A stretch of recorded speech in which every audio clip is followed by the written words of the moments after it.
Assalamualaikum warahmatullahi wabarakatuh. Nama saya Karisa Mahreza Atalia dari D3 Manajemen Perusahaan kelas pagi Universitas Semarang tahun 2021-2022. Saya ingin mempresentasikan makalah pendidikan agama Islam yang berjudul Kerukunan dan Toleransi Antar Umat Beragama dalam Membangun Jiwa Nasionalisme, Wawasan Kebangsaan, dan Persatuan dalam Keberagaman. Puji syukur kepada Allah Subhanahu wa Ta'ala atas karunia hidayah dan nikmatnya, penulis dapat menyelesaikan makalah yang berjudul Kerukunan dan Toleransi Antar Umat Beragama dalam Membangun Jiwa Nasionalisme, Wawasan Kebangsaan, dan Persatuan dalam Keberagaman. Selawat serta salam kita curahkan kepada baginda Nabi Muhammad SAW yang telah memberikan syafaatnya untuk di akhirat kelak. Dalam penulisan makalah ini, penulis menyampaikan ucapan terima kasih kepada pihak-pihak yang telah mendukung dan membantu penyelesaian makalah ini, khususnya kepada Pak Emdilia Ulami, SPDI, MPDI, selaku dosen mata kuliah Pendidikan Agama Islam, orang tua dan keluarga yang banyak memberikan dukungan baik moral maupun material. Adapun penulisan makalah ini merupakan sebuah tugas mata kuliah Pendidikan Agama Islam dari dosen Emdilia Ulami, SPDI, MPDI, bertujuan untuk menambah wawasan dan pengetahuan pada mata kuliah Pendidikan Agama Islam. Dengan tersusunnya makalah ini, penulis memohon maaf apabila ada ketidaksesuaian kalimat dan kesalahan. Demi kesempurnaan makalah ini, penulis terbuka pada kritik dan saran dari pembaca.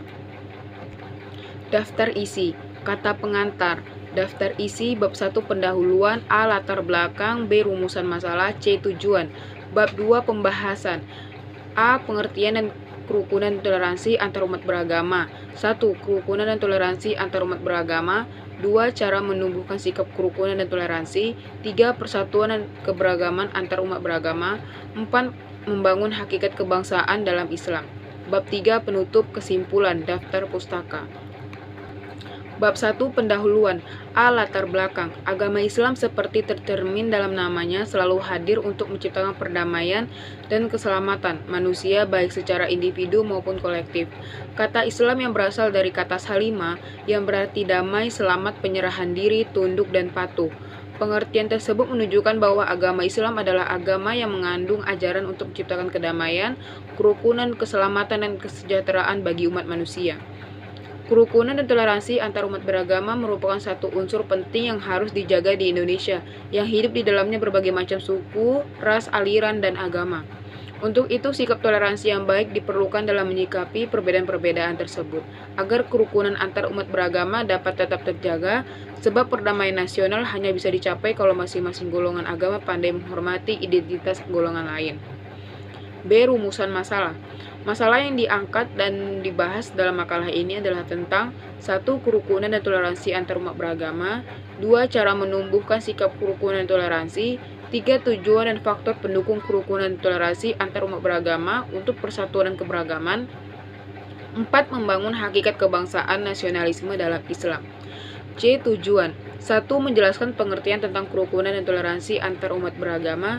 2. Mengetahui bagaimana cara bersikap kerukunan dan toleransi di kehidupan sehari-hari.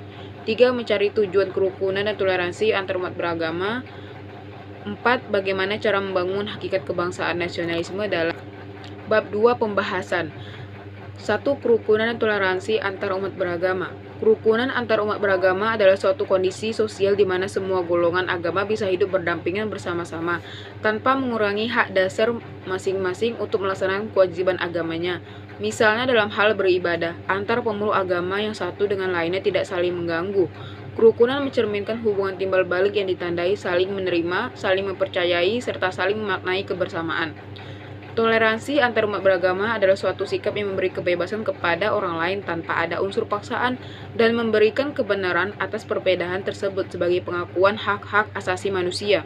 Kerukunan umat beragama dipengaruhi oleh faktor pendidikan, peran pemerintah, dan kearifan lokal yang ada di Indonesia. Terdapat 3 indikator kerukunan umat beragama, yakni toleransi, kesetaraan, dan kerjasama. Untuk menjelaskan penghormatan Islam terhadap agama lain dijelaskan pada surat Al-Hajj 22 ayat ke-40. Bismillahirrahmanirrahim. Allazina ukhriju min diyarihim bighairi haqqi illa ayyaqulu rabbuna Allah.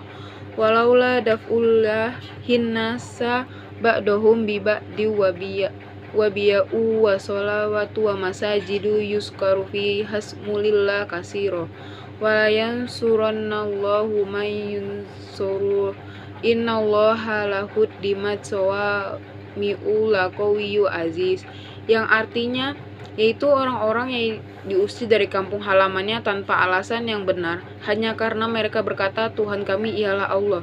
Seandainya Allah tidak menolak keganasan sebagian manusia dengan sebagian yang lain, tentu telah dirobohkan biara-biara Nasrani, gereja-gereja, rumah-rumah ibadah orang Yahudi dan masjid-masjid yang di dalamnya banyak disebut nama Allah. Allah pasti akan menolong agamanya. Sungguh Allah Maha Kuat, Maha Perkasa. Untuk menciptakan kerukunan umat beragama dapat dilakukan dengan menanamkan beberapa nilai, di antaranya pertama, saling tenggang rasa, menghargai dan toleransi antar umat beragama. Kedua, tidak memaksakan seseorang untuk memeluk agama tertentu. Ketiga, melaksanakan ibadah sesuai agamanya. Dan yang keempat, mematuhi peraturan keagamaan baik dalam agamanya maupun peraturan negara atau pemerintah. Kerukunan toleransi antar umat beragama dapat terwujud dan senantiasa terpelihara apabila masing-masing umat beragama dapat mematuhi aturan-aturan yang diajarkan oleh agamanya masing-masing, serta mematuhi peraturan yang telah disahkan negara atau sebuah instansi pemerintah, dan menjaga kerukunan hidup toleransi antar umat beragama, salah satunya dengan dialog antar umat beragama. Tujuan dan faktor pendukung kerukunan dan toleransi antar umat beragama. Adapun tujuan kerukunan hidup beragama itu diantaranya ialah: 1. Untuk meningkatkan keimanan dan ketakwaan keberagaman masing-masing pemeluk agama. 2. Untuk mewujudkan stabilitas nasional yang mantap. 3. Menunjang dan mensukseskan pembangunan dari segala bidang. 4. Memelihara dan mempererat rasa persaudaraan. Adapun faktor pendukung kerukunan dan toleransi: 1. Memperkuat dasar-dasar kerukunan internal dengan antar umat beragama dan pemerintah. 2. Membangun harmoni sosial dan persatuan nasional dalam bentuk mendorong dan mengarahkan seluruh umat beragama untuk hidup rukun. 3. Menciptakan suasana kehidupan beragama yang kondusif. 4. Melakukan eksplorasi secara luas. 5. Melakukan pendalaman nilai-nilai spiritual yang implementasi bagi kemanusiaan.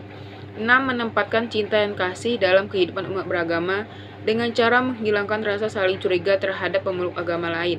7. Menyadari bahwa perbedaan-perbedaan adalah suatu realita dalam kehidupan bermasyarakat. 4. Membangun wawasan kebangsaan nasionalisme dalam Islam. Wawasan kebangsaan sebagai sudut pandang atau cara memandang yang mengandung kemampuan seseorang atau kelompok orang untuk memahami keberadaan jati dirinya sebagai satu bangsa, juga dalam memandang dirinya dan bertingkah laku sesuai falsafah hidup bangsanya dalam lingkungan internal dan lingkungan eksternal. Wawasan kebangsaan bagi rakyat Indonesia, utamanya umat Islam, memiliki peran penting yang sangat strategis dalam menjaga ketahanan bangsa. Islam mengakui perbedaan umat manusia menurut afiliasi agama mereka. Agama Islam tidak ada kebangsaan, tetapi kaum musliminnya berbangsa-bangsa menurut tempat dan daerahnya. Mengkaitkan Islam dalam kebangsaan dapat dijelaskan dalam dua perspektif. Pertama, dari perspektif pluralis. Dalam persatuan, Islam dan nasionalisme mempunyai hubungan positif. Islam mempunyai pengalaman panjang dan bahkan pioner terbentuknya nasionalisme yang melahirkan negara bangsa. Kedua, dari perspektif universalisme. Islam tidak membatasi peruntukan bagi wilayah geografis dan etnis tertentu. Tidak dapat dipungkiri bahwa Islam menyerukan kerukunan dan toleransi antar umat beragama dalam membangun jiwa nasionalisme, wawasan kebangsaan, persatuan dalam keberagaman. Bab 3 penutup. Kesimpulannya ialah, dari pembahasan dalam makalah ini, bab 3 kesimpulan. Dari pembahasan dalam makalah ini dapat disimpulkan bahwa kerukunan dan toleransi antar umat beragama adalah suatu kondisi sosial di mana semua golongan agama bisa hidup berdampingan bersama-sama tanpa ada unsur paksaan dan memberikan kebenaran atas perbedaan dari masing-masing orang untuk melaksanakan kewajiban agamanya. Untuk menciptakan kerukunan umat beragama dapat dilakukan dengan menanamkan beberapa nilai, di antaranya: pertama, saling tenggang rasa, menghargai dan toleransi antar umat beragama. Kedua, tidak memaksakan seseorang untuk memeluk agama tertentu. Ketiga, melaksanakan ibadah sesuai agamanya. Dan adapun tujuan dari kerukunan dan toleransi antar umat beragama yaitu untuk meningkatkan keimanan dan ketakwaan kepada masing-masing pemeluk agamanya, untuk mewujudkan stabilitas nasional, menunjang dan mensukseskan pembangunan dari segala bidang, dan selalu mempererat rasa persaudaraan satu sama lain. Sekian presentasi dari makalah pendidikan agama Islam.